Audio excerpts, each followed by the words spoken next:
Yoshihiro Togashi originally started off writing detective comics, and this shows in his love for weird gadgets, meticulous planning, and ridiculous consistency. And in 1991, he began writing Yu Yu Hakusho, a series that started off as a supernatural detective comic but took a more action-centric turn later on. However, despite this shift in genre, Togashi would take much of what he learned from detective comics when writing Yu Yu Hakusho. One of the most recognizable quirks of how Togashi writes fight scenes is his usage of twists and surprises that happen last minute, like how Kuwabara is suddenly bending his swords. Most of the surprises in Yu Yu Hakusho felt a little ass-pully, and he would handle this a lot better when writing Hunter x Hunter. Togashi made sure to establish a lot of background information for his characters that allowed them to pull out surprises last minute. How can Gon tell the difference between creatures' faces? Because he grew up in the woods, and no further explanation is needed. This usage of surprises makes for a lot of interesting fights that can be used both for and against the characters, like how Killua is unable to KO Zushi because of his uses of Nen. Oftentimes, the audience is left uncertain of how many tricks each character has up their sleeve,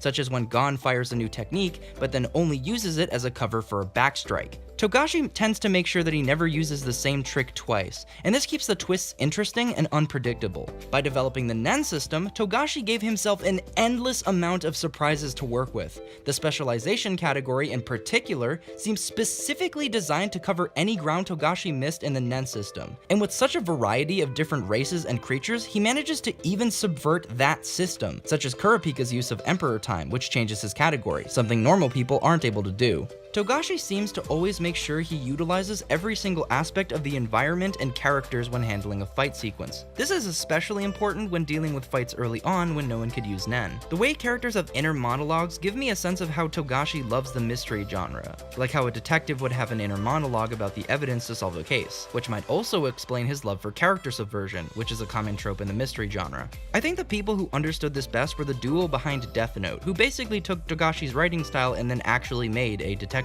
comic. I hope this helps you to appreciate the amount of work that Togashi puts in his stories to keep a constant feeling of chaos. I was inspired to make this video because certain idiots don't seem to comprehend why people like me enjoy this show. I'm planning to talk about Hunter x Hunter again in the near future, but I hope that this was enough to get you interested in the work of Yoshihiro Togashi. Thanks for watching.